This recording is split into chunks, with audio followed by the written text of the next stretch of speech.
All right, I hope we're having fun this evening, and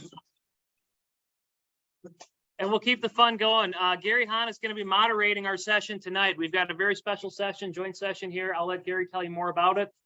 Let's welcome Gary.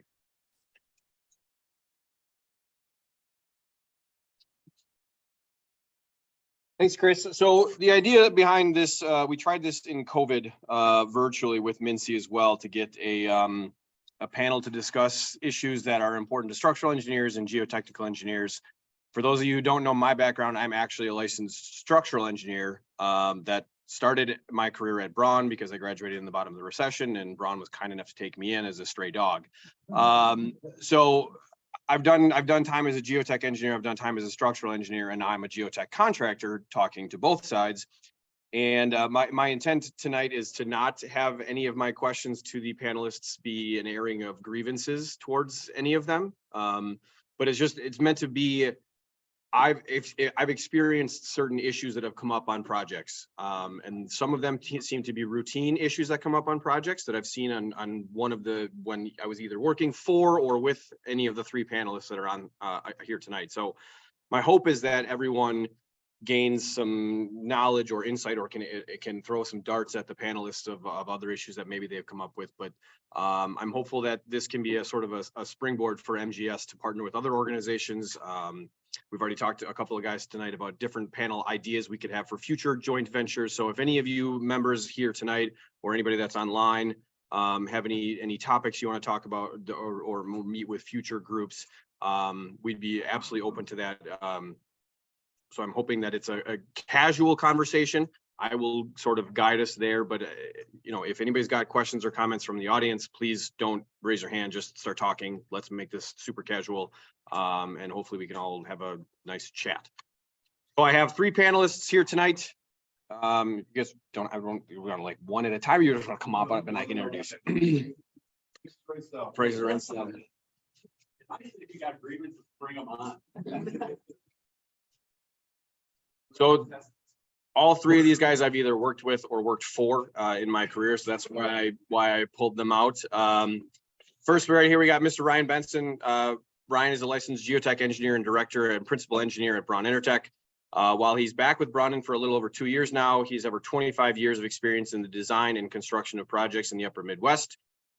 Midwest South through Colorado. His experience includes geotechnical consulting, foundation design and construction of specialty design build ground modification systems, project management, land development, brag much, Jeez, for residential construction and business development. Mr. Benson was the co-author of technical papers, ground modification techniques for enhanced bearing capacity in cohesionless soils under heavily loaded footings. His current role at Braun Intertec is with client development team, along with providing geotech consulting services primarily within the private sector.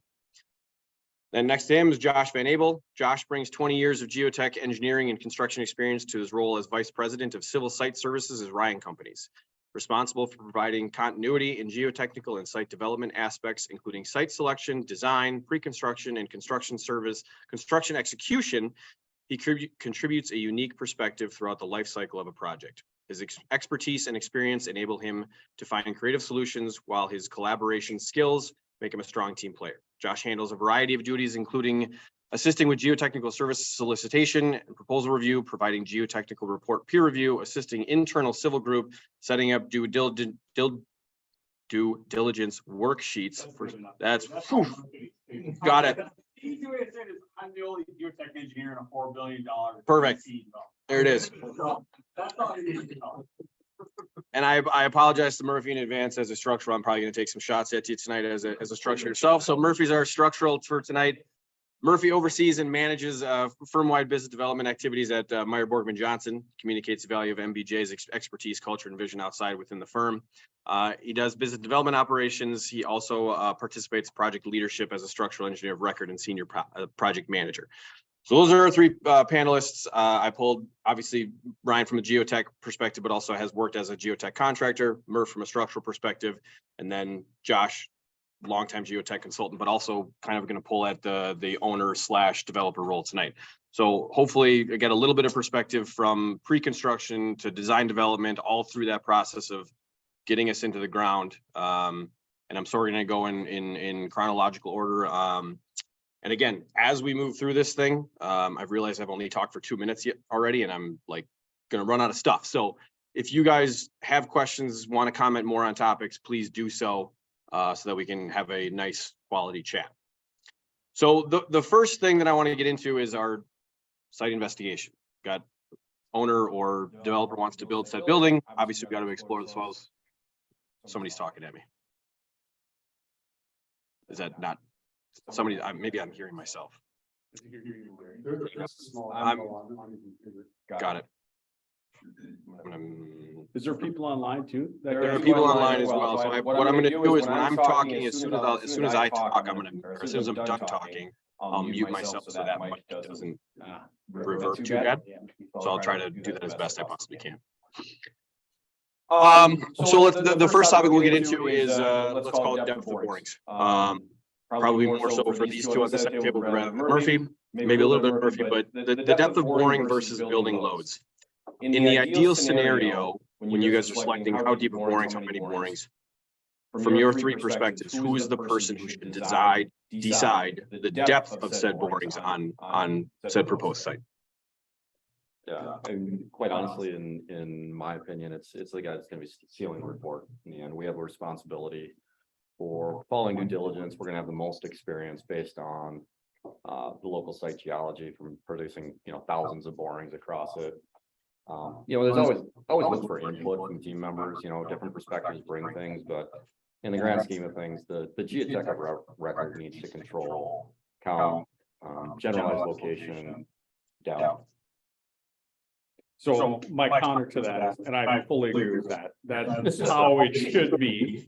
So what do you do when you receive, because probably almost everybody in this room has received the RFP that says, I need you geotech of record bidding this project. I need 5 borings to 20 feet.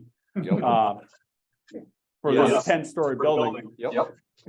Happens all the time. The biggest thing is the first thing you got to do is you got to look at it and see if you can agree with that. If you don't agree, there's not enough scope there. There's a conversation to be had at that point. Here's why there's not enough scope. Here's the risk that you're actually exposing yourself to on the back end. And quite honestly, if you have a client that just is not willing to come off that number, it's not a client I want to work for. That's a great point. So Josh, why does that? I mean, besides the client you don't want to work for, why does that conversation happen that way? I mean, are those RFPs put out there to just kind of keep the bid set in a specific way and like basically because it's a conversation we get into from an engineering standpoint all the time where they're like, hey, can you put together the boring map and can you kind of put together this stuff? And it's like, we have young engineers that maybe come from the West Coast. They're like, why would we do any of that? Like we want to, and it's exactly right. We want to hear what you want to have to say. Is it an owner control side of things? They just don't want to pay as much. Honestly, I think there's always a financial aspect to it. At all times, there's a financial aspect to it. You got to appreciate that. But a lot of it is just uneducated clients. At the end of the day, people don't know. I've heard it so many times. Well, we want apples to apples. Well, don't give them a pile of rotten apples then to start with. I mean, you can't dictate the terms. One of the first things when I went over to Ryan is like, scrapped out these templates that we had for geotech bidding and said, do not tell them what the borings they should be asking for. Let the geotech scope it, we'll sort it out afterwards. So, and the team ideally should be involved. Structural is a key component. Civil is a key component. I touched upon this when we're looking at questions. So often the civil components, the civil aspects of a project get missed on a geotech scope, especially if it's a hard bid situation. People cut the borings for stormwater, they cut the borings for pavements, they cut the borings for deep utilities. Did you look at site grades? Well, this is a 20-foot cut and we've got 20-foot borings here. I mean, it's just all I can say is do not underestimate the amount of education you need to do with your clients. Do not be scared to push back on your clients and they ask for stuff. I mean, you're helping them at the end of the day, whether they know it or not. And unfortunately, some aren't going to know it, but you need to be vocal. Yeah, there could be significant cost savings to them, honestly, by spending a little bit more upfront, right? We've all seen cases where the site plan, you get it, and there's a building footprint layout and maybe you got parking, but you know, the retaining walls aren't showing on it, so you don't have borings over there. And, you know, quite honestly, as a geotech, I'm not gonna give you design parameters and give you a comment on retaining walls that I have no data on. It's just, you know, so now I'm remobilizing a rig and delaying a project because we didn't have enough information and conversations up front. Site grading, civil, you touched on that. That's a huge one, right? I mean, we've all had that, whether it's mass spills, mass cuts, you know, trying to balance, especially when you get in these large warehouses where you're going from 20 foot of fill on one end to, you know, 15 feet of cut on the other end and trying to balance differential long term. You know, it's, if we can have those conversations early and often, and like I said, the entire team should get involved to some extent, but you know, in the end, you know, the geotech's gotta be comfortable that he's meeting due diligence, meeting the standard of care, and quite honestly, to the extent that you take risk as a PE, you gotta be comfortable with that. Yes, I agree. I have a comment for flipping it a little bit, so sometimes they're under scope. What about the channel's response to just the blanket? Structural got asked for it, so structural says 25-foot borings for every structural boring, and it's a 1-story slab on grade. Is there ever a reason that we could refine that? Absolutely. Yeah. Yeah. I mean, again, that's the same thing as educating them on inappropriate low scope, right? Let's just go back to them and say, hey, based on this information, on my background knowledge on the project, you're gonna do research on what the soil conditions are, right? You're gonna ask questions about what the building loads are. We can come forth and say, hey, we can get away with 20-foot borings. I will say at the end of the day, the cost of that extra 5 foot doesn't matter. So I would, don't race the bottom line to win jobs. That's commoditization of a geotech, is the last thing you want to push this market towards, and it's present in other markets. You do not want this market to go that way. So I'm gonna add on to that comment with, I guess, are you muting me, Chris? Yeah, otherwise there's feedback, just make sure to mute on Can you yourself. unmute me for a second? You have to do that. Oh, gosh. So along, you had made a comment about the extra 5 feet is not a big deal. But this is the first of me airing my grievances as a geotechnical contractor now. Is so many times I look at a site and I'll give, you know, say an Amazon warehouse, you know, or I shouldn't use proprietary names, but a big old warehouse, right? 180,000 square foot, massive footprint, and I got 4 borings. And I push back to somebody and say, you want me to bid this and I'm supposed to use these 4 borings. From the perspective of probably between Ryan and yourself, pushing back on that owner of depth, but also quantity, like the number of borings that for a very fractional amount of dollars in the grand scheme of this project, pushing another 5 to 6, 10 more 20-foot borings in a facility that you know very likely is, you know, depending on the where you are in the country. If it's a Minneapolis job, obviously Braun and AT have tons of borings everywhere. So we know what's generally going to be in this area. By pushing a few more borings, it's not going to be that much money, but there could be potentially tens of thousands, of hundreds of thousands of dollars in savings in terms of how you're going to support this building. Yet when I get my bid documents, it's like, yeah, I didn't spend the money on it. Yeah, and I think what you were saying is the extended boring from 20 to 25 is the rig's there, it's set up, it's pretty minimal. You know, in your example of saying there's 4 borings across 180,000 square feet, you know, I don't think there's anybody in this room that say you're meeting the standard of care, period. Like you don't have enough. There's a little bit of a balancing act, you know, when you're speccing out the number of borings, you know how many borings you can get out of a rig day, and there's a scale of efficiency, right? So if the rig's there, you might as well get everything you can, but you know, there is a little bit of a gray area when it's, hey, we kind of like to have 1 more boring, but to remobilize for a single boring gets a little gray. You know, so you're trying to balance some value and efficiency around that, but you have to meet the minimum standard of care for count, and that's going to vary a little bit based on what the site conditions are, what your experience is, what the structure is, what the tolerance is of that structure, and I'll go back and say, who's at fault in your scenario? I think the geotech's at fault for going forward with that project And like Ryan said, not meeting the standard of care. Sure. Yeah. Willing to, just because he wants to win or get the job. Sure. Right? Now, obviously, that owner was uneducated. I'm doubting the structural engineer would also be on board when he saw that. So there's a lot of reasons why that's wrong, right? So people just need to raise their hand. Sure. And ask a question. And some clients suck. Let's just be honest. Right. It's just, Well, what type of structures lead to the most under scoping or under? People think that they need less than they actually need. Is there a particular type of building or type of location? I'll let you handle that. Yeah, so I mean, to me, the less sophisticated the client is, the more they are willing to, or I shouldn't say The willing. more they underestimate. what They need. underestimate what they need. They don't understand the risk that's associated with it, and I hate to say it, a lot of times you're seeing it, and it's not all of them, but it's the small strip malls, it's the one-off structure, it's the, It maybe is those one-story buildings. Yeah. right, Where they're like, we don't need this, it's Right. not a big tower where Right. all of that stuff becomes so critical. and I guess we're not really throwing barbs, but the other one for me in the past was always like ethanol industrial facilities with grain bins. Oh, interesting.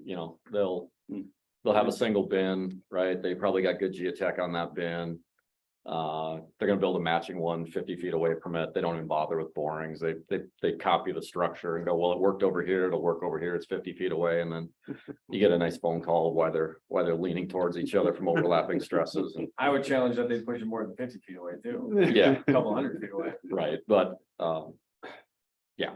And then, sorry, just parallel to that, what is the, between public sector and private sector, does the public sector tend to work better on understanding the scope, or like, how does it balance? Is it pretty Yeah. close, or?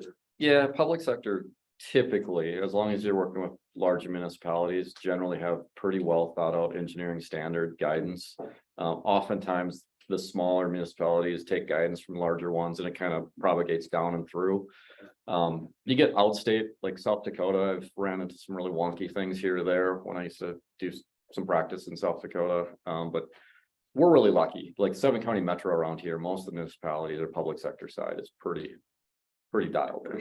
Yeah. And then the big private sectors also pretty well, like the Walmarts and the Amazons, do they Yeah. operate well? Yeah, and I, Josh, I'll let you tag on to this. Most of the really large ones, they have design standard manuals. Okay. They can be a little bit boilerplate for asking for some things on a blanket geographically that maybe don't make sense in every geography or geographic region, but They get very competitive too when, if they prescribe it, there's no creativity for the geotech, right? Right. So it becomes, you're all bidding, going back to the scenario, of you're bidding 5 borings to 25 feet, right? And you gotta do these things, and people are gonna do the absolute minimums to win that job. So in those scenarios on the private sector, it tends to get driven down much more from the quality level, just from my perspective.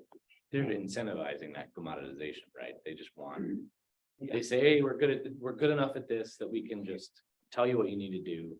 We don't want any creativity. We don't want that secondary thought. Yep. Sometimes, I mean, that's a blanket statement. But it can be accurate, absolutely. Yeah. So I'm gonna go back. Right, let me pop it on to Gary here, as far as the board, the limited coverage, and my question is probably for Ryan more as well than Josh, but. Are there procedures in place for a driller to call someone, Ryan or Joe or Mhm. somebody, and say, hey, we're running these 20-foot borings and we've got nothing Yeah. much. yeah, And then in the bid stage and at cost of the owner, right. short borings for. Hey man, you're jumping ahead. Sorry. Short borings for foundation fee to unscrupulous contractors. Yeah. There are a few, not in the room, but there are a few in the neighborhood here, Yeah, No comment. really opening owners to gigantic change orders. no, I think you got a great question. We filled it now, or you want I was gonna do a little, To add to that, no, I'm gonna try to put Murph on this this one as well. It happens all the time, so for those online that may not have heard Brian's comment, it happens not super often, but it happens where you'll have a drill crew that's out on a site, and we haven't reached competent material in any strata yet. The bid was 5 25 footers, we're at 25 feet on all of them, and we're still in weight of hammer and bush or a couple of blow clay, nothing that we can support a building on. And we haven't found a layer that we can put, whether it's a deep foundation system or an intermediate foundation system. We haven't found anything that we can either bear on or get skin friction on.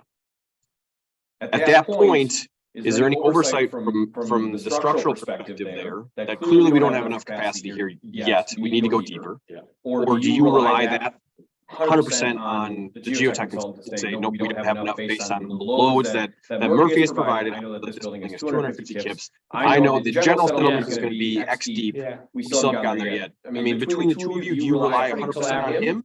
I mean, we always try to set up the boundaries. So if we get into the scenario where we're writing RFPs or we're helping write RFPs, the first, I'm with Josh in terms of like, let's not stipulate quantity and depth specifically, but let's also automatically add in there, if you do not terminate in junk, like just don't do it.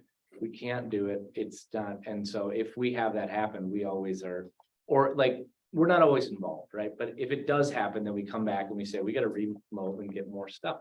Because, and that's our philosophy. That's how we work. I think it's wise for everybody. There's just too much risk. I don't know why.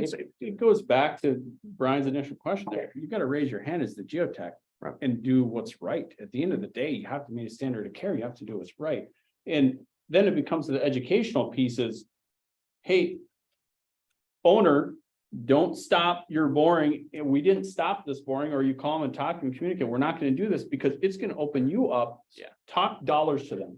It's going to open you up to change order liability through, because you're inevitably going to need whatever system it is, ground improvement, deep foundation, etc. Or it could just simply be soil corrections, right? It's all, it comes back. The best way to get to an owner's ear is start talking about dollars, the risk on dollars to them. And it could be performance or it could be liability dollars, either one. To me, there's a little bit of a nuance to that. So if you are in a soil profile and you're getting, pretty close to where you need to be, and you think it's going to be a ground modification system or something that is, not another 5, 10, 15 feet is going to get you there. Yeah, that's a pretty easy conversation, cost per foot. And we're going to go ahead and do that. Now, our drillers have carte blanche. Every one of us who works for Braun Intertech, if the driller calls, we drop what we're doing, we're talking to them, right? To guide them through that. So that rig is efficient. Now, where I say it's a little nuanced is, and it doesn't happen very often because we generally know what we're going to encounter at a site before we get there. But if you do run into that really odd situation where all of a sudden, holy cow, guys, this is going to go to deep foundation pile. You got to get with your owner right away because the performa might not even remotely work for a deep foundation system. So it's pretty black and white, but there's a little shade of gray if you get that real wild card surprise, because that owner may elect to pull the plug and not continue. And you don't want to be sitting out there with several hundred feet of additional drilling and come to them afterwards and say, oh yeah, by the way, I went, 4 times over your budget, but I can do a pile design that'll never work for you. Well, a pile then that's also to make Murphy redesign his entire building structure because he's probably planning on spread putting. But I mean, that whole idea of flipping the entire pro forma over and just killing the project is something that happens a lot. I mean, a lot with a pile flip like that. Yep. So if that's going to be the case, then I think that's where you got to just pick up the phone. Yeah. And call right Hopefully you've done your background ahead of time and you're had a conversation with the owner and team that it may be going to piling before you get to that point. Yeah. But And maybe just one board gets there. You don't have to Exactly. spend all of them to it. No. Right? Yep. But Where's yeah. rock? Or is it friction? Is it end bearing? Yeah, there's. Yeah. How often If do you get guys- one to understand the profile? How often do you guys get into conversations with engineers about what you anticipate on the site before you go out there and drill? Like a call or a conversation that either they initiate, I initiate. or you should guys have it on initiate? every project. Yeah, that's what I think so too. And I just don't know how often that happens. I mean, does that happen that frequently? It does. I mean, we'll have projects, I had one where a developer came and, they were proposing to build some warehouse stuff on a pretty impacted site around here that there's just really no good solution other than micropiles for it. And, it was, hey guys, unless you can make this work on micropiles from a cost perspective, we can save a lot of time right Yeah, here. don't even burn And up your. warehouses don't work on micropiles. Nope, Like, they don't. it's a, you know, so it was a lot of education, but we ended up, you know, saving a lot of time and effort and quite honestly wasted money by having that exact conversation up Yeah. front. The hard part can be certain owner developers aren't super sophisticated, so that can be a real Most aren't. difficult conversation. Yeah. You know, quite honestly, we're lucky when we get to work with, you know, guys like Josh at Ryan Companies and people like that, where it's a peer-to-peer conversation. Everybody's pretty much on the same page. That's the dream word, like in Intertec, right? Is to have someone that is in that same, and obviously with the structural engineers, it's I think for the most part, most of the structurals we work with, absolutely your structurals, but you know more than enough geotech to be dangerous. And we can have a very, very We know what we're gonna you trip know, over at least, right? I mean, that's exactly. the first conversation in a new market we generally have. It's like, who builds what and where are the geotechnical engineers we can have conversations with, right? Yep. Josh, I want to pivot back to you a little bit. Before we move into like the construction documents phase of this conversation, I want to touch more a little bit on your role as the owner developer. Realizing how important, I mean, not every developer is a Ryan company. So by no stretch of the imagination is any developer a Ryan company. We're also a big GC too, so you work multiple. Correct. Right. So from you know, not everyone's gonna operate the way you guys do, but can you speak on the importance that the end user of this facility needs to give to Ryan and Murphy on what you want out of this facility, how you want it to operate, whether it's the settlement, the racking system, it's a warehouse, or how the living room floor sits, if it's a multifamily. I mean, the needs of you as the end user, the client, the developer, the value that these two, their symbiotic relationship while this is being developed is important to you, and how that needs to be. Oh, 100%. And I would say a key conversation you should have, even when you're bidding the geotech, is who, you know, you may be bidding to, say you're bidding to us. We may be the owner, we're likely not, we might be a capital partner, who knows, but you should ask who, you know, just say it's a spec building, you know, say it's a spec warehouse, which is in vogue right now. What's your end user? What's the end product? Because if you're bidding to a GC or you could be bidding to a civil, right? A lot of times civils try and carry geotech under their cost for a good reason, because then they can mark it up and pass it through. So there is. Put that one in there. We have A&E too, so. But you should always ask and probe on that question, because it's gonna make it's gonna make you look better, because you're gonna try and understand what they're getting at, but you're gonna be able to do your scope better too. And you're gonna you might help your client better. They may not have asked those questions. Honestly, they might not even talk to the structure and understand what they've got some tight tolerances for a racking system in this warehouse. I mean, they may not have any idea. Or conversely, you mentioned Amazon, or there's a whole slew of clients. They've got very specific end user requirements. And if you don't ask that question, you may do a geotech report that doesn't meet the requirements. And then you're going to make your client look back, because they're going to have to go back and say, well, I need to do more work because I didn't understand my end user's requirements.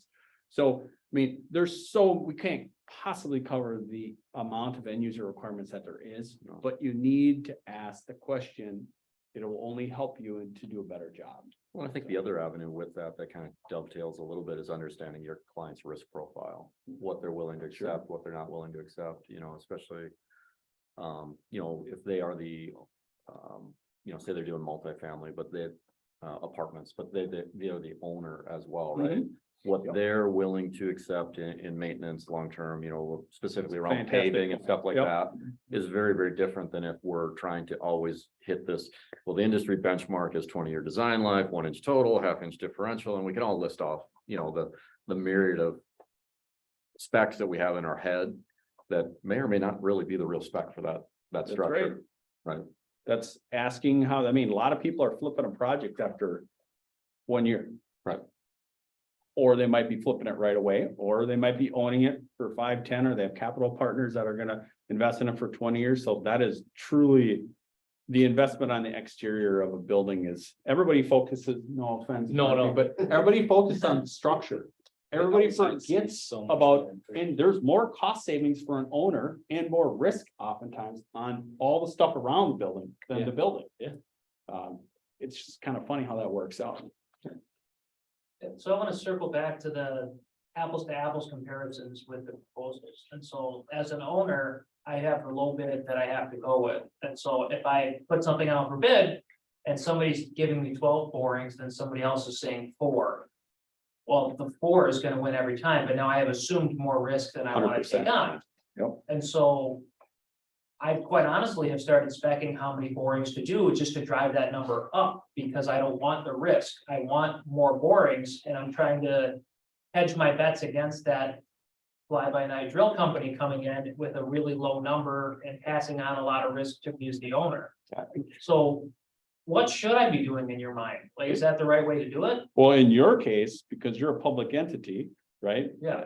That I would advocate the opposite of what I advocate for working for a private firm, where I don't want to spec it because I don't need to take low bid. Your hand is tied. Right. So I would advocate in your scenario, you need to give as much information as possible and set the parameters for yourself to protect your risk. A little different. Well, and I think Private. there, you know, the other one, you can get rid of some of that real low bid. I hate to say it is, you know, pre-qualification. So you're limiting the number that you get to, you know, a group that is probably more on par with what industry standard is. So everybody's a little more apples to apples, but yeah, I get it. Sometimes there are nuances where you get your hands tied for sure. Ask for them to, don't do it lump sum once. Ask for them to see, I want to see your cost estimate. I want to see everything you got in there. And I ask for that all the time. There's nothing to hide here. I want to see all your lab testing. So often I'll push back and say, that's great. You say you're going to do these lab testing. Show me what's in your lab scope. I want to see what you cut out to get your price down. Ask them, they'll send it to you. I think the other thing that Gary said earlier on, right, is that in Minneapolis is maybe a unique case.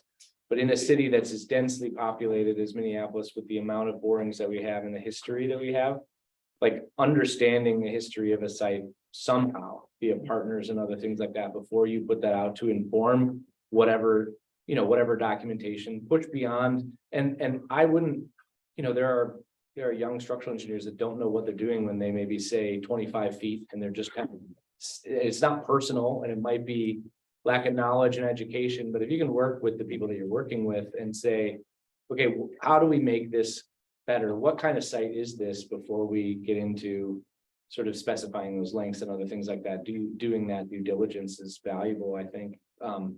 Because otherwise you're just, if it's just a guess and it shouldn't be in Minneapolis, right? Then I think then you run that risk of a low bid being really, really low. We had a conversation recently with a client that's an institutional client. So they should be very, very good at building things because they build a lot of things. And they have a lot of smatterings of borings around their campus, and their campus has some notorious spots for really bad soils. And it's like, how about we knit all of this information together, because there's disparate info and other things in all kinds of places, and it's really hard to make decisions when we don't know what's going on, And they were kind of resistant to some of that, which I think they had good reasons for, but in other spaces, they're like, yeah, that's great. Let's try to figure this stuff out and move forward. Collaboration. Yeah. And it was before we did any work, right? I mean, it was some conversations and nobody's drilling anything. It's just like, we just don't understand what's going on here yet. Okay, it's been me to a thought of, the panel to just speak to engaging someone who's already knowledgeable of the site. Like, how does that factor in if you've already been on the site before or written reports before or whatever? Does that factor in? Should that factor in more than it currently does, or how does that factor into the selection process? It should definitely factor in. I mean, it goes back to that having conversations before you put a hole in the ground, a new one, so to speak, right? Or you should always be researching, and if you are the owner of that data, right? If you've got the background, you should use that to your advantage and share that. It doesn't preclude from using someone else. I mean, you still have to be qualified to do the work. But 100% that's a valuable asset. And I will say, Ryan Companies uses that all the time. Yeah, I mean, if we look at a corollary of sort of like existing building work, right? I mean, from our perspective, it's a lot easier to work on an existing building when you know where the skeletons are in the cloud. 100%. Yeah. And I would think as an owner, we'd work with a lot of owners that are like, we would rather work with you guys because you know what's going on here. Now you could screw that up and then they may say they don't want to do that. But, no. Yep, good question, Joe. So before we shift to the next sort of phase, does anybody have any other questions, comments on site investigation? What's your thoughts on people that recycle geotechnical reports, come back and build something other than what you wrote your report on, or come back 30 years later and want to do an addition to Yeah. what you did 30 years ago? Quite honestly, if you take an old report, whether it's one of ours or, one of any of the other, firms and recycle it, we have no liability in that you've There's no completely, contract. there's no contract. We've never looked at it. We have no idea what you're building. You're completely at your own risk. Unfortunately, they can get through, city permitting occasionally. A lot of the cities do catch that when it's something wildly out in left field. We've all probably had that happen to us and you get the phone call and it's like, Gary, you're okay working on old reports as a contractor, right?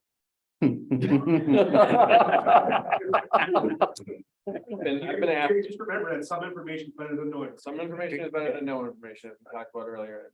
That's a very interesting point because it happens all the time. I mean, I looked at a couple of sites today where it's, and I'm gonna make up, I've got sites where it's originally you guys drilled it and now AET's got it, or AET originally drilled it, now you guys have it, but that's because it's the same owner who owns the parcel.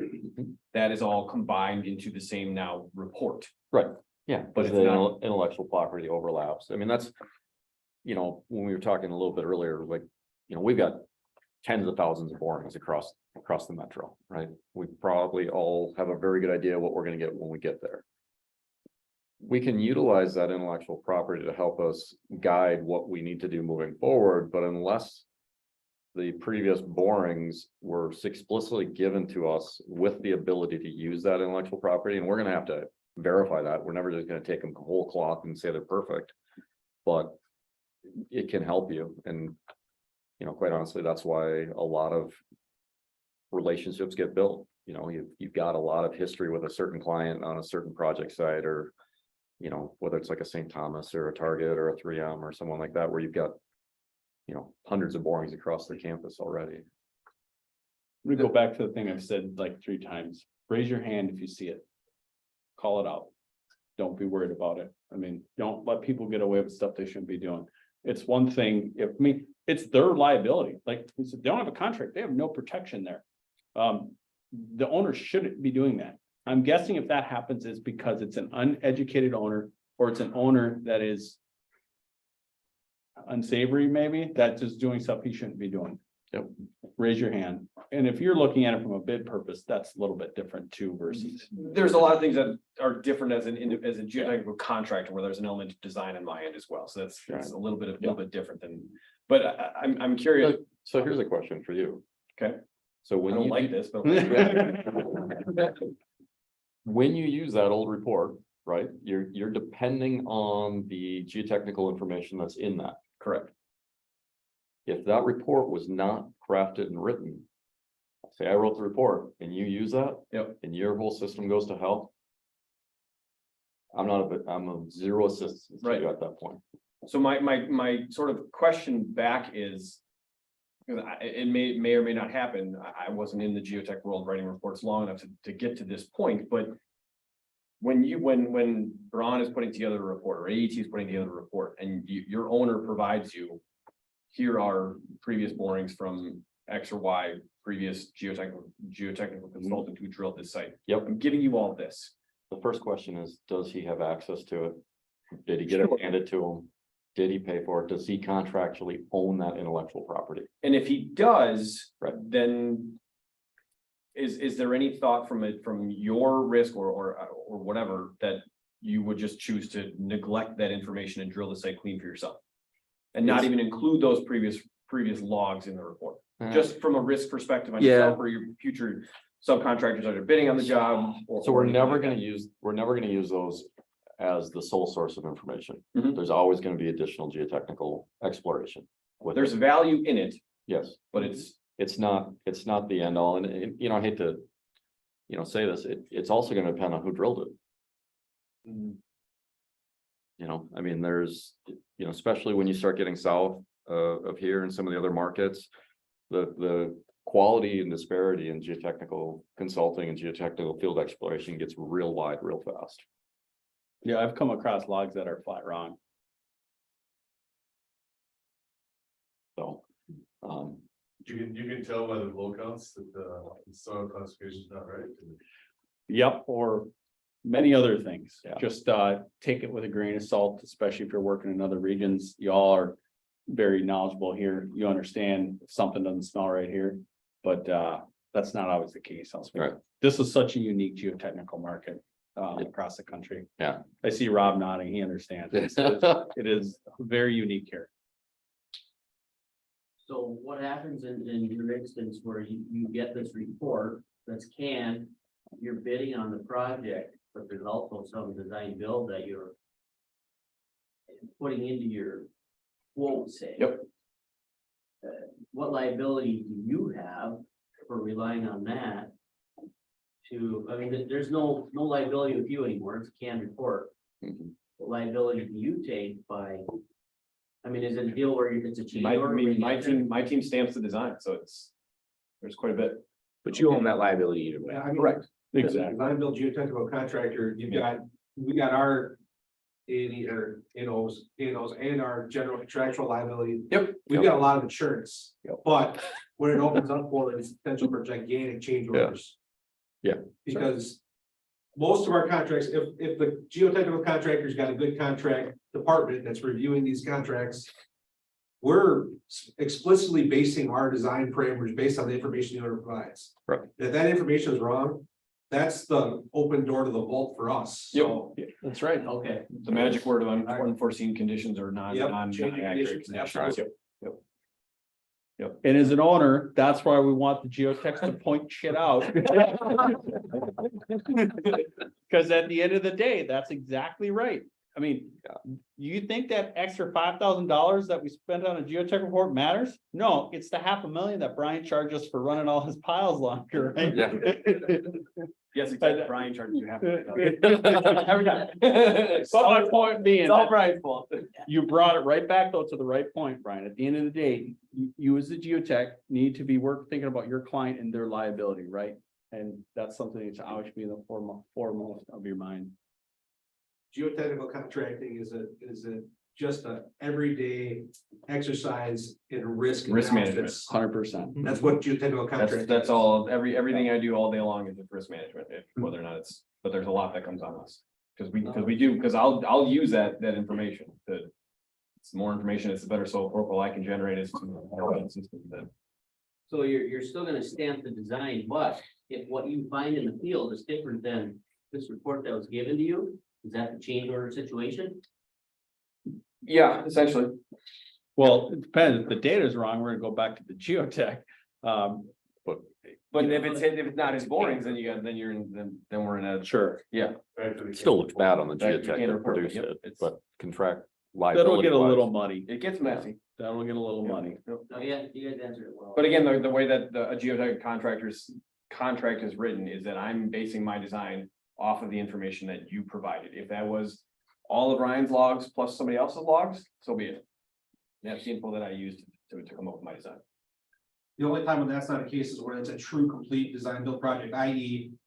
a government entity project where there's some 10% idea of something and here, go do the whole thing, then it's a different case, but in reality, we're design building a system that's getting put in underneath one of Murphy's designs, Yeah. so. And the other side of that, that's sort of funny from an engineering perspective is that if you get that, or if you get pressured to do a design without a report, then I'm just taking all that liability on, and that's crazy too. Right. So I mean, I think there's a lot of different sort of gates to go through where you're like, why would I take that risk?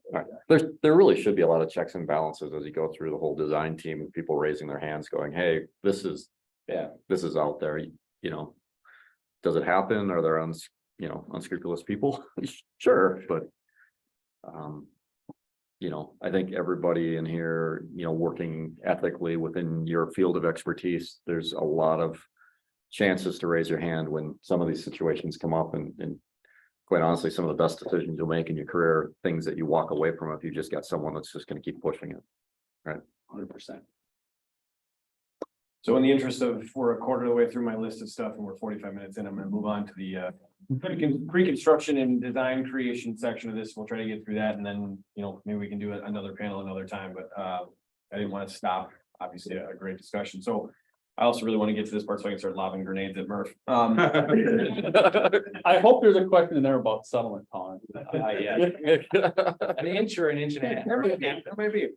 So what I'll do is first I'm gonna talk about slab on grade stuff, and then we'll get into the different varying types of foundation systems that Murphy would be responsible for designing based on geotech information. But so in terms of slab on grade, to begin with, and again, this is not meant to be me airing grievances, but this is me airing grievances. When I look at structural plans now, and this is one of my big things as a structural, I was extremely nitpicky about how my plans came together. I wanted to. Rule of thumb was like, I didn't want to have to go more than one detail sheet past. If there was a detail cut here, it's like, this is the end of the line. This is the end all be all. This is where you get all your information. I didn't want to have to go 17 different places. I wanted it to be very succinct, very, very quick.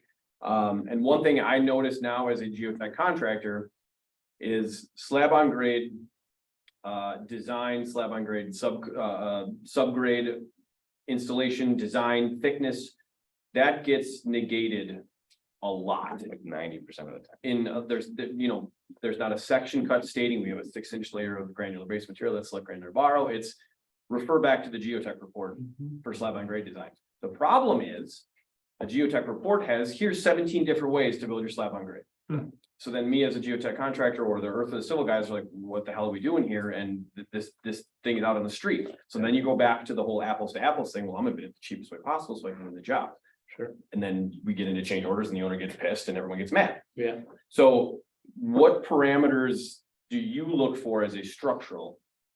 Or is not to be mean to structural, but is the structural move to kick the can down the road, punt, and then put it back on the geotech?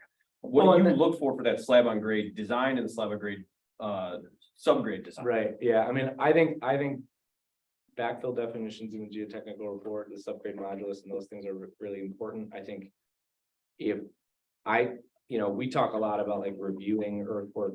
It's really weird now that I've worked in so many different markets, right? Like I know that you've got real and reasonable gripes about slab on grade stuff in this market. When I worked in New York City, it was like, good luck. There's a slab on grade.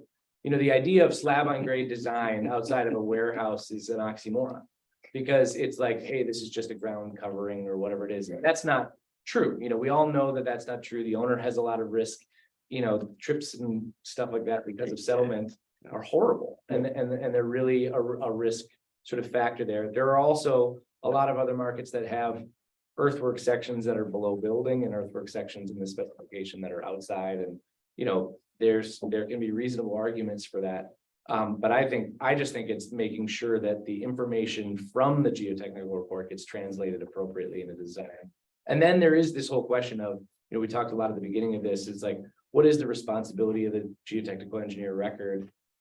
Setting the parameters for site exploration and doing all those things absolutely is. And then it's like, all right, how do we work this out going forward? Because the geotech report isn't a construction document.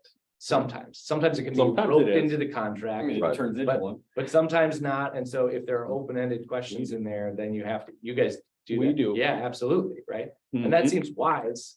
I'm always. We shed liability by putting the report in there. Yeah, right. You're like, hey, Think about it. report. And what better document to tell the earthwork contractor what to do than the geotech? Exactly. Why would we rewrite specs Yep. that are already in there? Yeah. So, but we're the minority, not the majority. No, you are. And that's the thing too. That's I think, Gary, our conundrum is exactly what Josh has said. Why would we write and take responsibility for things that are already defined? It's when there's gray that we either have to ask about preferences. And I guess, Ryan, I would be curious what you think about that. It's just like, when there's a multitude of ways you to do something, like, Right. do you write a final report that winnows it down to one? Well, and I think it goes back to, I mean, obviously the preference is for me, and I think most of us is I'd love to submit them in draft. Yeah. Right, and then have that conversation. You want to lay out, the options that are applicable and make sense. Have those conversations around, what does it mean from a risk, from a cost, from a VE perspective? But when you get to that final document, right, those conversations should have had, and there shouldn't be 10 options in there. It should be, this is what we can get comfortable with as a geotechnical engineer. This is what the owner can get comfortable with from a risk profile, if there is any on their end. What does that mean? The structural's been involved, so we understand what the settlement tolerances are, and we have come up with a system that will meet that. And then at that point, that report gets a lot skinnier, right? You're deleting sections out theoretically, or maybe you never even write the whole section. It's more in a draft and you're having these conversations. But if you're generating a report and you're I hate to say it, you're McDonald's making Big Macs, right? And just going RFP, here's your proposal, I write it, here's your report, and you're never having those conversations with the owner and the rest of the design team. You're doing a disservice to the industry. The geotech engineer is part of the design team.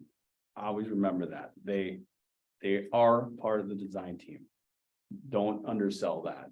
So it should be an iterative process with the structural, with the civil, with the owner, I guess maybe the architect. But There's no architects in the room. preferably not, but I mean, so it should be this iterative process. So draft is one thing. I mean, it could be, it's a working document. That's why it's like these conversations, before you even see a report, I don't care about that report initially. I want to have a conversation with the geotech. I want to have a conversation with the structural. Let's start talking and figure out what you actually need. I mean, we can give you a bunch of different K values, right? But it all depends on cost and how to get there. Yeah. And what K value are you using anyway? I mean, we can have that conversation too. So what do you need to get out of it? Exactly. There's just so much to unpack that you gotta push to be part of the design team. That's really what you want at the end of the day. And I know it doesn't work on everything. So it's easy for me to preach from this side. But And there are a lot of that's what owners you that want. want to be part, that don't want to be part of the design team either, right? They're just like, hey, solve my problem Yeah. for me. I don't want to deal with this. And I think a lot of times, if the structural doesn't care, like if we just say, hey, we want it to work and we want it to work for the owner's needs, but if there are 4 ways to do this and there's a way to find savings in there, Right. why would we limit The limit VE, this, right. But that's a conversation that we've got to have too. Yeah. To say like, how do you want to build, if you put on your GC hat, how do you want guys to build this? Right? 100%. Yeah. Well, there's an element too, I would imagine that because, again, this is just something that I've come across many times in my 5 years as a geotech contractor now has been the slab on grade. We get on site and we're like, what are we doing the slab on grade? And the general contractor goes, Yeah. But I imagine that because it's a slab on grade in terms of what's sexy for a structural engineer, the slab on grade, if it floats a little bit, whatever, unless it's, a lateral strut in the whole entire building, slab on grade performance is probably a minimal care. I don't want to. I would argue the slab on grade performance is more important than the foundations to the building. Yeah. Most of the time. Now, if it's a parking garage, the basement of a senior living facility, maybe not so much. But again, you got trip hazards, you got utilities below that slab, there's all kinds of different stuff, but that, I can tell you from experience, the slabs have way more issues than the foundation. Well, and they have more issues, right? Correct. I mean, that's the thing. Well, that's probably also because when somebody like Brian or myself gets an RFP for a job and I reach out to the general contractor and I say, how are you guys doing the slab on grade? They're like, oh, I don't know yet. And it just gets missed. More commonly than the foundations. It's just speaking from. How often is that answer? Don't worry about the slab. And just Give me the building support. Give me the building, From a geotechnical contractor standpoint, it happens all the time. 95% of the time, maybe. And the opposite is true too. Nobody says, don't worry about the footings. No, never. Never. Right. Some damn structural engineer. Well, and then we all, then not to go off on the geotech contractor rant, but then they'll just say, well, the whole building's designed for 4,000 PSI. no, the whole building is not designed to courthouse. That's not a real thing. And also, there's one other thing too, it's happened, there are specialists in the industry that design slabs on grade. I just happen to have worked with a guy here in our company who's a specialist in concrete, and we designed a slab on grade so that it would be less expensive than what was already designed by the structural engineer. And hopefully it'll save a couple $100,000 in the building. So that's actually another option. We have specialists here within Braun that actually can help you out, help the consulting engineers out with slab designs, or the owners of slab designs. You think that some of it is, so like, the tolerance is, we always hear like 1 inch total, ½ inch differential. No one knows where that came from. But when you think about the way that these buildings are built, that was a joke. Usually like you're re-leveling floors of every story you go up, you're re-leveling. So you might not even necessarily catch it if a footing settles 1.3, 1.4 inches, 2 inches. Yeah. But the slab is, if your tolerance is 1 inch for a slab, you're absolutely gonna see that, right? Especially if you have differential tolerances. So do you think some of it is just what's actually visible in terms of catching errors? Observing it or experiencing the issues, we went, to use a project that we both have in common on 11, we agonized over differential column shortening for months internally. And I know a lot of that conversation was had with Brian companies too, but it was like, in the end, the performance was really strong. We did a lot of work to make sure it was, but even in that scenario, some of these sort of, how do you experience these things, or where is it going to happen, becomes really important. If it happens on the front, like I'll use a totally different example, but we designed a canopy outside of the Duluth airport, and on the 3rd or 4th day it was open, it rained a lot, and the whole canopy just dumped right outside of the front door, right on all these people. And the problem was that it had been cambered up, and it settled, and they didn't put the camber in, and then it sort of came down, and it sheeted out. And it's like, had that happened in the enterprise lot, nobody would have said a word. But because it was at the front door at the airport, it was a problem. So I do think that like where something happens and how important it is really important. And so, like if it's an owner's first time building a building and they don't know what's going to bite them, then they're not going to point that out. And you're kind of reliant on a smaller group of people. If the GC is going to go and be like, I don't know how we're going to build this 7th grade. We don't care. There's another person that's not doing a check or a balance or whatever, not part of a dialogue. And I think to all of this discussion, it's like, the more we talk about what's important, the more we know, shit, I didn't even think about that. Yeah, I got to go do that.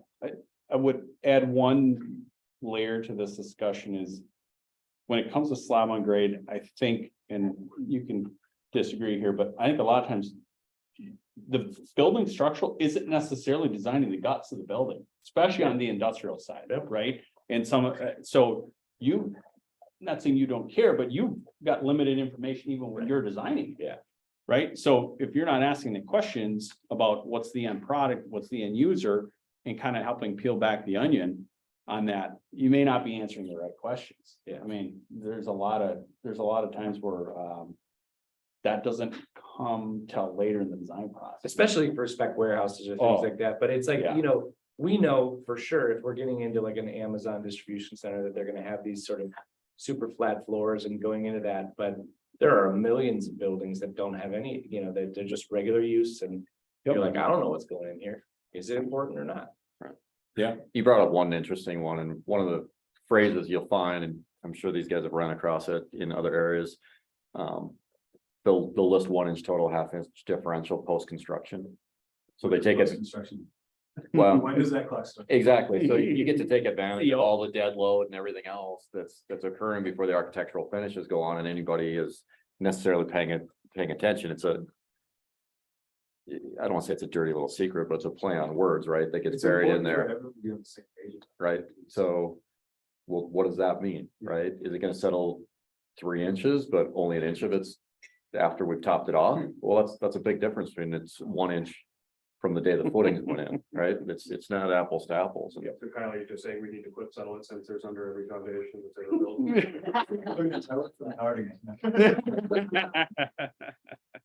All right, so we'll Unless there's. Can I ask one more question? As as buildings become more luxurious, like as the budget goes up.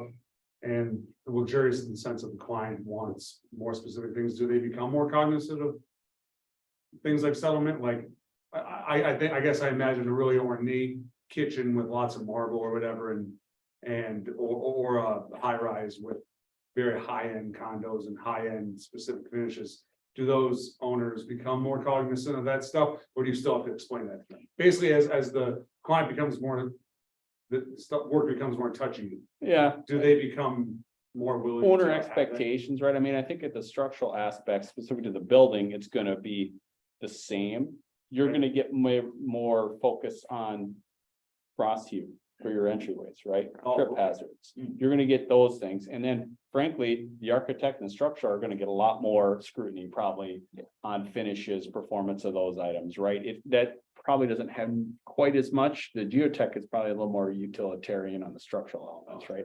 But don't forget about the site. I was That's gonna what say, everybody. outside of the stoops and things like that, you know, that definitely falls Yeah, into our wheelhouse. For frosty, ADA, all of those pieces. yeah, and that gets, so many times that gets missed. It just doesn't get the attention it should. Well, and conversely, you know, as you get south, it's swelling soils, right? So it's not the frost heave that's ruining the stoops, and they're having to grind it and reset. It's, you know, and I'll give you a really quick example, right? So as a geotech, especially, you know, working in Colorado a lot in the past, we'd actually asked to look at irrigation plans, you know, on the back end, which Yep. is something that a lot of people would never think to look at. Landscape plans. And, you know, they'd have, you know, backwards facing irrigation spraying against the building foundation walls, and then they can't figure out why the sidewalks are going everywhere. And it's like, well, you know, it's all these little nuances, and it's part of understanding the specific unique geology that you have where you're working and what is important there versus what is important here, right? So don't be afraid to dig through the entirety of the plan set and try and look for other areas that you maybe aren't as typically thoughtful of, because there may be nuances in there. You know, irrigation up here, I've done 2 wall repairs that were, quite honestly, they were over irrigated. It was part of a townhome association. Someone wanted the lawn greener. They turned the sprinklers on 24/7, and it overwhelmed the drainage system for the retaining wall, and then it failed, and everybody's pointing at the wall. Well, yeah, a little bit, but the wall designer also didn't expect you to be dumping 600 gallons of water. Did he behind it design every for day. saturated soil parameters? Right. Not. Right, so it's like, well, all right. So I know that's a little bit away from what you were talking about with column shortening and things of that nature, but there's, I mean, yeah. it's I think nuanced. Yeah. Well, we're at an hour. Can I go a few more minutes to get into some foundation stuff, and then we can call, I'll. You're I'll- asking the I'll wrong lob the people. most- Yeah. I'll- Yeah. I'll We all like to most hear generic ourselves talk. Right. We all say yes to this. We're probably fine. The big thing that I want to talk about is back from my structural days to my geotech days to my geotech contractor days. I find very intriguing is the relationship between all 3 of you in a process, particularly with shallow foundation construction, of the choosing of the bearing pressure, the emphasis on sending the bearing pressure through the roof and what value that is, what value you get out of that. Because from a structural engineering perspective, I want to go back to my clients and say, hey, I saved you 30% on concrete materials by being able to design this thing at a higher bearing pressure versus a lower bearing pressure. Thanks, Joe. I'm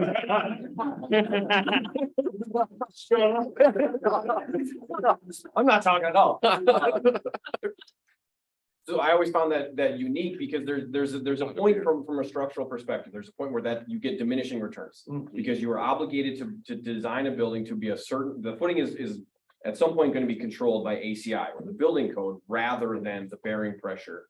So there's an emphasis these days I see on, let's build this residential small structure with 6,000 to 8,000 PSF bearing pressure. Why? Who chose that? What was the reasoning for it when it would have been just fine, had the same exact settlement tolerance and had almost the same value in terms of dollars spent on footing materials if it was done at 3 or 4? So can you guys talk a little bit about that relationship between the 3 of you as to, you know, what you all find valuable or what the reasoning behind that whole situation is, I guess?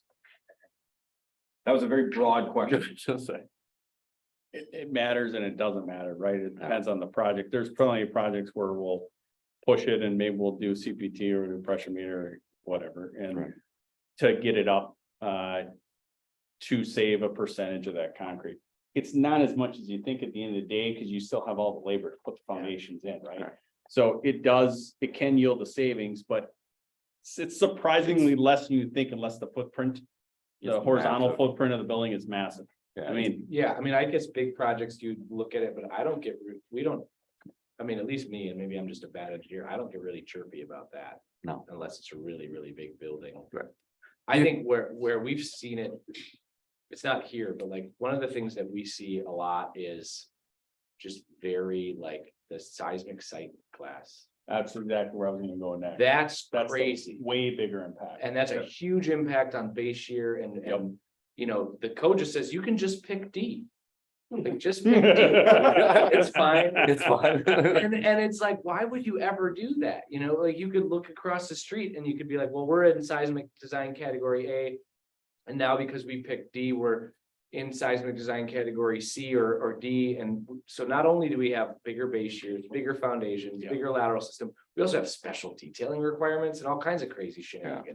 So it's, and so that's the kind of stuff, or like, we've had cases where, you know, people will be like, well, it's deep foundations, and then we push it a little bit more and we're like, can we use lower capacity spreads or something like that? And then, you know, you've got two buildings, one across the street from the other, and one's on piles. And then you get into that pro forma issue again, where it's like, they're paying $2,500 a helical for this, and we've got the same building on spread footings, and you know, what's the risk? So those are the ones that I feel like are bigger and more important than going from a 6-foot footing to a 4-foot footing.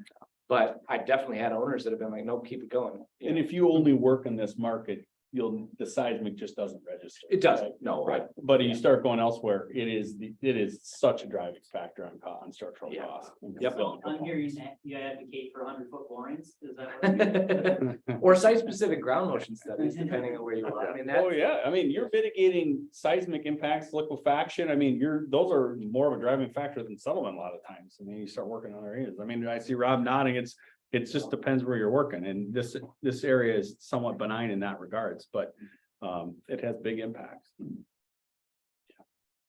So I think I'll probably sort of wrap it there as we're getting to the foundations, unless we want to do some Q&A from you guys. If there's any random topics that I have not touched yet, I think that we may have to do a foundation specific one for this another time, just because if slab on grade took us an hour and 5 minutes. So if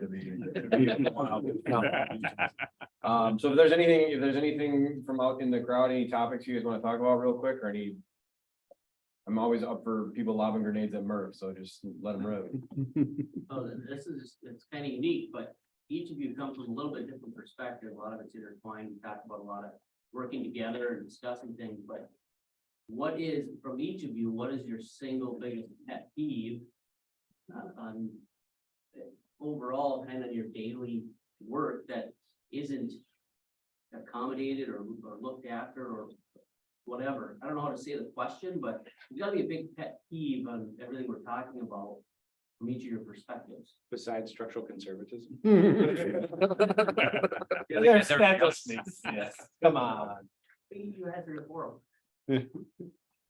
I don't need to start, I don't know. I guess I can start mine's extremely broad, from a geotechnical contractor perspective. Mine is when anyone on the design team just punts. If it's the note in the structural drawings that says reference the geotech report, if it's, again, not to pile on the structurals, but I'll see a structural note sheet that says this building is to be supported on a ground improvement system. And then I look at all the details in the detail sheets in the 500 series, and everything shows granular material underneath foundations. And then it shows a granular material underneath the slab on grade, and that's not what the structural notes say. So it's just the punting of the actual construction considerations that are needed for this building. And again, this goes back to me being an extremely nitpicky structural when I was there, of just, I want everything to line up perfect. And that you're never gonna have that, because structural engineering is now a commodity. Just as Josh was saying, we don't want geotech to become that. It's structural, it can be. It's a problem where you have X number of hours to complete a certain number of drawings, and you gotta get them out. So there are things that get missed, but that when it comes to specialties scenarios like mine, when I have to bid it, if there's contradictory stuff, I only have not a great hit rate on getting guys to actually give me responses to my RFIs. I mean, you don't always get what you want back, so you're still just making some amount of guess, which sucks as a guy bidding on a job. Well, one in all seriousness is non-collaborative, when it's kind of the same thing, but it's trying to work with owners and try and fully understand, and they say, well, I got the 6 acres, I'm building something. Well, can you even tell me where the building's going? What is it, 5 stories, 2 stories, below grade level? What are you doing? And it's like, well, I just need a geotech. Well, all right, what do you do with that? But I mean, that's probably, I don't run into too often, because as I've gone in my career, my clients that I work with tends to get narrower, and people that aren't in that realm very often. And probably, I guess I'll add one other one real quick. It drives me bananas when we get a plan set and a spec book, and it lists the structural and the architect and the landscape architect, and the geo's not even in there. And it's like, yeah, I'm just responsible for the whole damn foundation, holding this thing up. But good thing the paint colors are the right ones in the kitchen. He touched on it earlier. He said geotech is part of the design team. There you go. It is that this group, I mean, it's incumbent on our industry to push it, to not slide, to be commoditized, right? At the end of the day, it's all on us. And I know we're not the person controlling the purse strings generally. But if you continually educate your clients and your owners, it's only going to help. So keep doing that. For my pet peeves, it drives me crazy. It's kind of your thing. It's like, and it seems it's more often not than it's an architect, but there's PMs, others that think they're smarter than the geotech. Yeah. They think they know the geotech, and they're like, oh, no, we're just gonna do it like this. And I'm like, no. I mean, they dictate a scope, or they just say, hey, this is what we're gonna do. Just there's an arrogance there that comes off sometimes, that's painful. And the other one is for everybody in this room, it's lowballing the geotech to win the testing. I hate that. Nope. Don't send proposals my way that are like that. Like, I'm gonna chirp one small thing on that. The other one exactly in that alignment is writing the geotechnical report, and then they hand the testing to someone else. And when there's an issue on the project, coming back to me and saying, hey, you got to jump in pro bono and fix this. Don't do a pro bono. No, but I was gonna make that comment that happens too Oh, I know. often when I'm not doing it, but when you're mentioning the geotech being part of the design team, that when geotech writes a report and then someone else gets the CMT testing, that Yeah. it becomes very problematic to have geotech questions, because Brian doesn't want to take on more liability now to answer the question. He's already written the report. You can just say, go back and look at the report. But they're asking, I mean, it becomes. He'll have more problematic because he's not liability included. by not helping though. So he should, and he will set a precedence for the next time Yeah. if he helps. And you should say, hey, I got no problem helping. Just write me a T&M contract. I'll do whatever you need. No big deal. You will come off way better the next time. Now I will go back and say, the geotech should be the testing firm at all times. And that should be locked up on a contract up front when you do the geotech work. Right. Push your rates at that time and say, hey, this is a 2-part deal here. It's not always going to work, but you should really push for that. well, and I guess if you're going to take, I agree with you 100%, but if you're going to take it, don't use this excuse of we're just a testing agency. That's not true. Yeah. You're taking on geotechnical liability as part of that. And if you're going in reverse, like if we're going to take a project that someone else had written a report on, we better agree with it. We better understand it. And if we don't, we shouldn't take it, or we should have a conversation with the owner, because in the end, be a consultant. Don't be a commodity testing agency. I think people like holding on to good ideas and not sharing them either. And there's a million reasons why, you might be pressured by the owner. You might be just like, nobody wants to hear this. But if you understand that somebody's driving down the wrong road and you don't say anything and you just let them run into the wall, it's like, man, that's just not good for the project. I think everything that Gary said about structural drawings, I've been guilty of all of that stuff at certain times, and it happened. But I also think hey, the clarity matters too. And so if you have a way that you want to do it, and you want to write an RFI and you say, hey, I think this is a better way to do it. Write it in the RFI, you know, don't just be like, hey, tell me how to fix this. Be like, Right. I see this, it looks wrong. This is what I would like to do differently, you know, like, I don't know, I've started in conversations with students or whatever. It's like, let's just write RFIs. Like, how are you really asking a question?